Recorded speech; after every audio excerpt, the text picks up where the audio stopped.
Leroy Sané is yet to start a game for you. During the international break, I'm sure you're aware that Tony Cruz came out and said some interesting things about him, saying that Leroy's body language gives the impression that he doesn't care, is the same whether the team wins or loses. Is that a fair comment on Leroy? And what does he have to do to convince you that he's ready for a start this season after such a good season last time out? No, it's normal after what happened last season. The people ask about him. So his body language, the same body language as last season, the same one.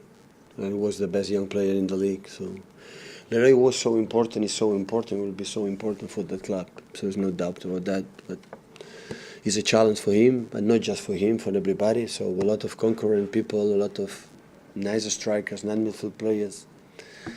And the season is be judged in 11 months, not just in 3 weeks, 1 month. And he's a nice guy, so I don't have any bad words about him.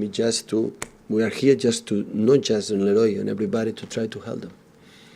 Does he have to kind of, obviously last season he didn't have as much competition, but now obviously with Mahrez being here, does he have to relish that competition and respond in the right way to that competition? Of course he's going to respond in the right way. He's a so competitive guy, and he's so professional last season at the competition as well, because Sterling could play in that position in left.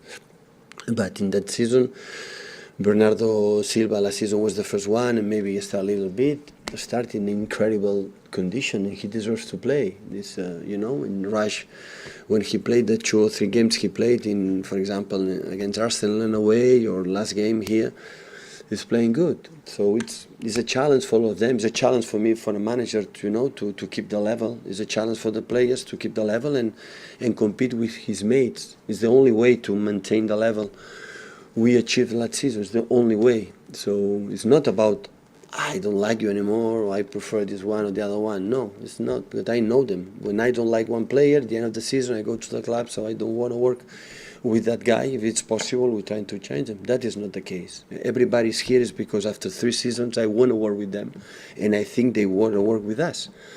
And it's not more simple like that. Pep, how much of a worry is it though that Leroy started slowly last season, and it seems to be the same this time?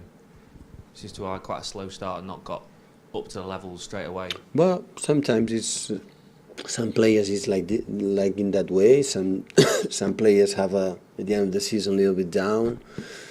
So we cannot forget he's 21, 22 years old.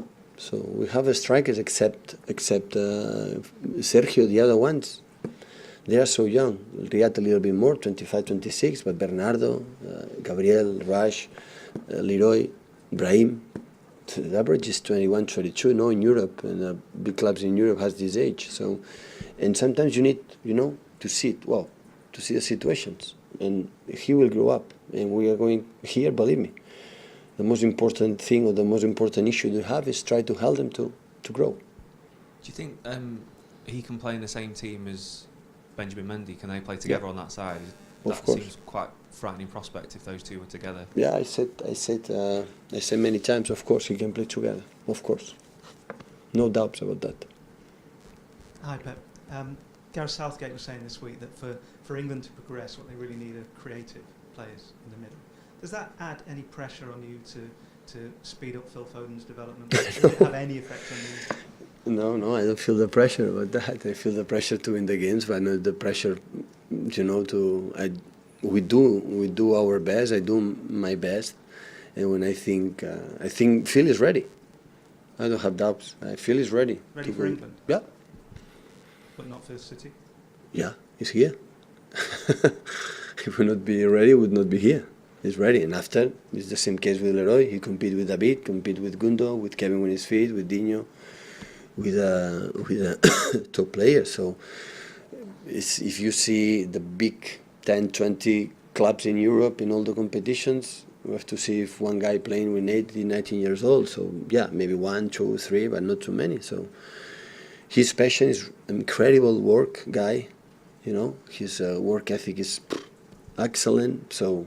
And he will have a lot of minutes this season. And after that, Gareth has his own decision. Regarding Raheem, with Kevin last season, the club lengths to sign him onto a long deal, the highest paid player at the club.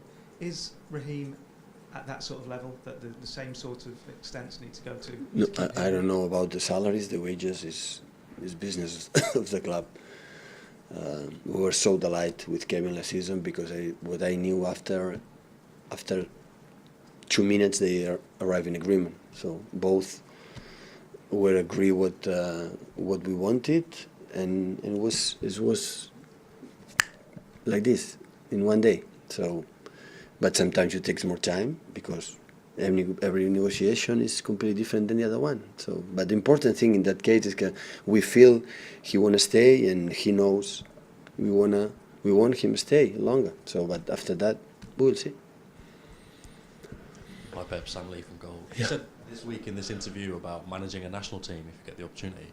I know you've said in the past that for Argentina, for example, only an Argentinian should manage them. So would you only manage Spain, or would you manage another country if given the opportunity?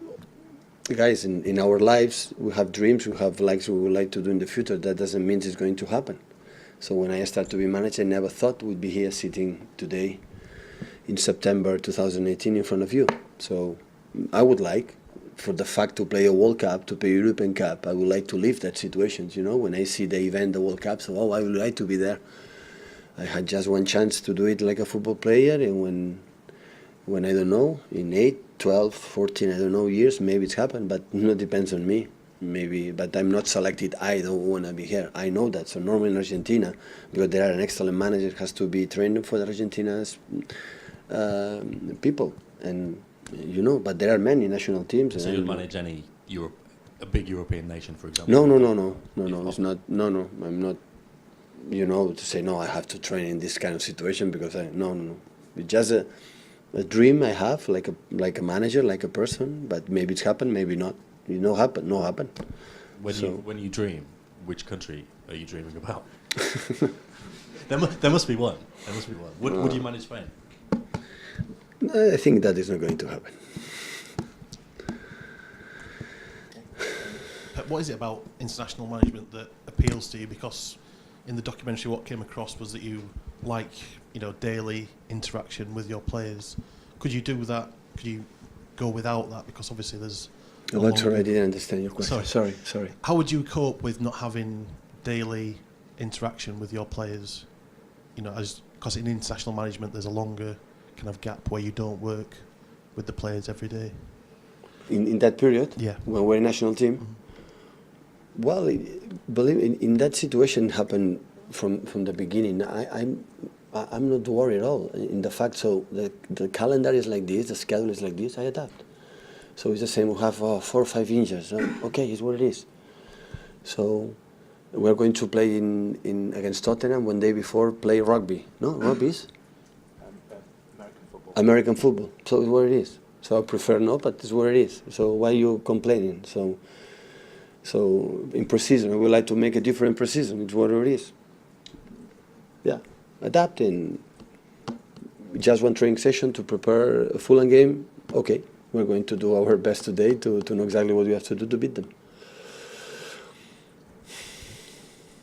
Just one final one, Pep, to finish, if you don't mind, on the Ryder Cup. I know you're a big golf fan. Is there any moment in particular that sticks in your memory from watching Ryder Cups in the past, European moments maybe? I said many times Medina. And what was it about the miracle in Medina that you remember so well? But I was there, watching the last round when everybody expecting not come back. It was the greatest comeback I think ever in one of the sports, and was incredible. So Paris is the next step. Hopefully, a good tournament will be, because I think strong team in the United States, but European too, and will be an amazing tournament. Hopefully, for the friends I have in Europe teams, can do a good tournament and win this time. Okay. Okay, guys, thank you. you.